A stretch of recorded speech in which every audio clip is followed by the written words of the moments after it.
In this video, I'm not specifically complaining about Pokémon Scarlet and Violet as games, because they don't exist yet. Instead, I'm focusing more on the new Pokémon that have been revealed so far, as well as the characters that have been revealed.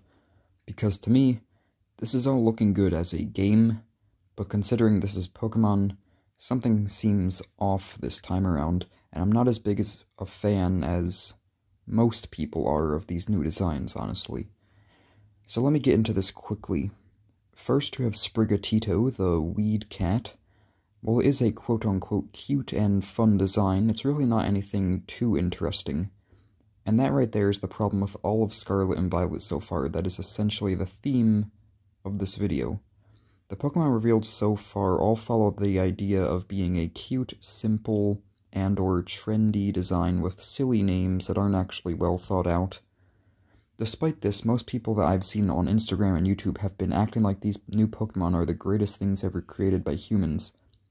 I feel like this was never the case for Pokemon before. It must be due to the weakened thought process and non-existent attention span of people these days that is causing these people to think that cute and simple equals good.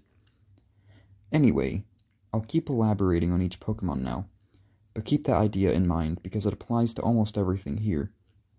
Sprigatito, as I said, is pretty much just a cat, and also pretty much just Litten, but green and cuter. It's probably the best starter in my opinion, but that's only because I like cats. Other than that, it's probably the most plain. Next is Fuecoco, the epitome of the cute and simple equals good problem I explained earlier. Everyone was freaking out about this thing when it was revealed, but, I mean, look at it. It is genuinely gross. I know the average Pokemon fan would think, oh, he's so derpy looking, I need to have him on my team and base my personality around him now, but if you have a brain like me, you would kick this abomination into the ground. Anyway, there's also Quaxly, which is literally just a Ducklet clone, but strays towards the silly and cute end of the spectrum to soothe the needs of the modern human brain, or something like that, I think. I don't know. Yes, I know anyone watching this will probably disagree with me, but that's exactly why I'm making this. Anyway, the next thing is Pawmi, which I genuinely think is not the greatest design out there, obviously. But I don't really have much to say about this thing because it's just a Pikachu clone, and yeah, that's just Pikachu clones for you. And then there's Lechonk, which is the reason I said the word trendy when I was describing these new Pokemon earlier. They really had to throw the word chunk in there and act hip with the kids on this one's name. Now, I know it's like based on some Spanish word lechon or something, but I'm pretty sure they were trying to be goofy with this one to be relevant and trendy. Or at least that's what I think, because that's what it looks like. Anyway, most people I've seen talking about this thing seem to only like it because of its name. Like, that's the only reason they think it's a good Pokemon. And that is pretty disappointing. And then there's this Smoliv creature. Oh wow, look, it's a cute and simple design to appease my inability to process more than 3 colors at one time. No, this is actually not good. It's just an object with a face. And now I understand that that's what a lot of Gen 1 Pokemon and older stuff is, and just a lot of Pokemon, but that was the beginning. Like, Gen 1 had a lot of this. But I feel like by this point, since they're going all out on these games, and apparently, by the look of everything, including the characters, these are more realistic. Well, obviously it's not realistic, it's like a fantasy game, but everything just seems more realistic in a way, especially the characters. They're less flashy and flamboyant this time, so I would personally think that all the Pokemon would look cool and interesting, but I guess there's always gotta be some goofy, cute ones, and I'm really complaining for no reason, because honestly I don't care. I just felt like making this video to complain about something. Anyway, there's Fido, which is a combination of everything I've described so far. The goofy, trendy name, the simple, cute design, everything. And in the end, there's really nothing too special about this thing.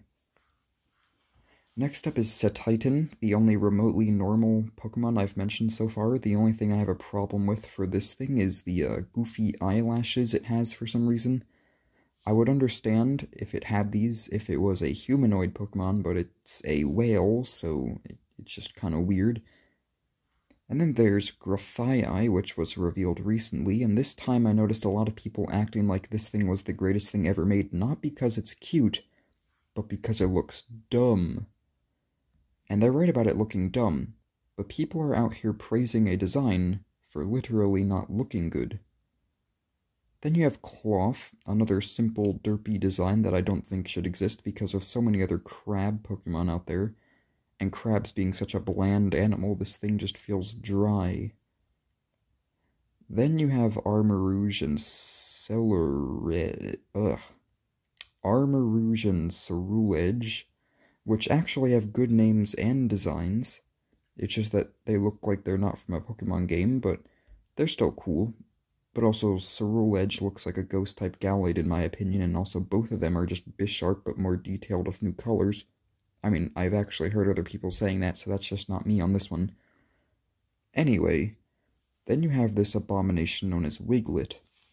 Yes, the whole concept is cool with it not actually being related to Diglett, but just looking similar.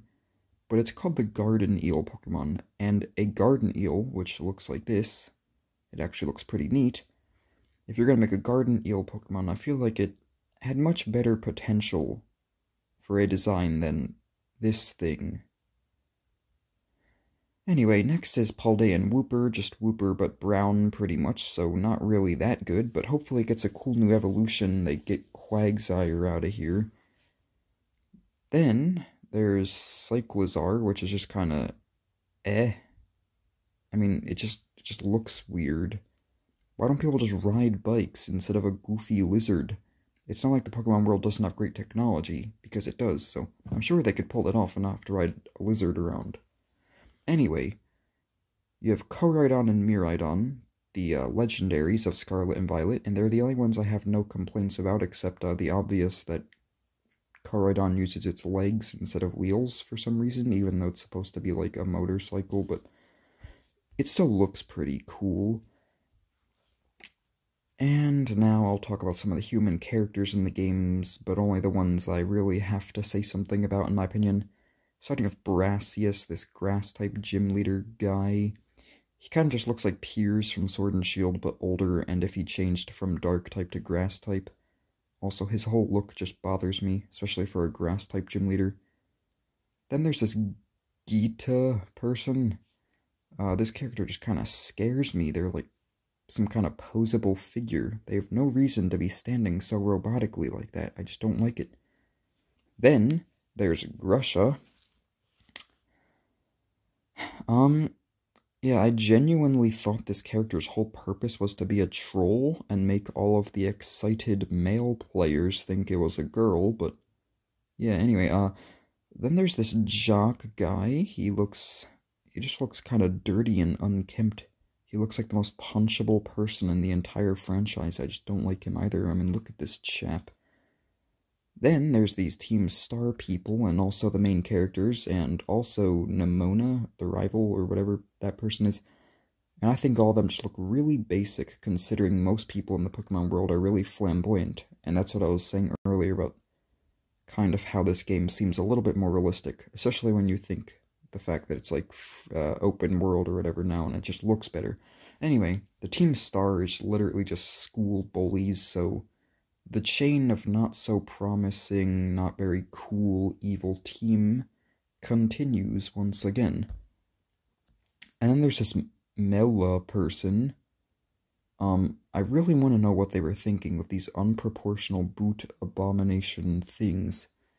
Every time I try and look at the design, I can't keep my eyes off of those eyesores. And then there's Penny, who also has some disgustingly massive accessory that distracts from the design. But oh well. And lastly, there's the professors. I don't even remember their names, honestly. But unless Scarlet takes place a really long time ago and Violet takes place in the future, the only reason for these people to be dressed like this is if they're psychopaths, because everybody else is dressed like a present-day human, but these two are dressed like a caveman and a cyborg. But yeah, I just wanted to put my based opinions out there, so that's my thoughts on designs so far, but like your average Pokemon fan, I'm still getting the games regardless of what I think about them.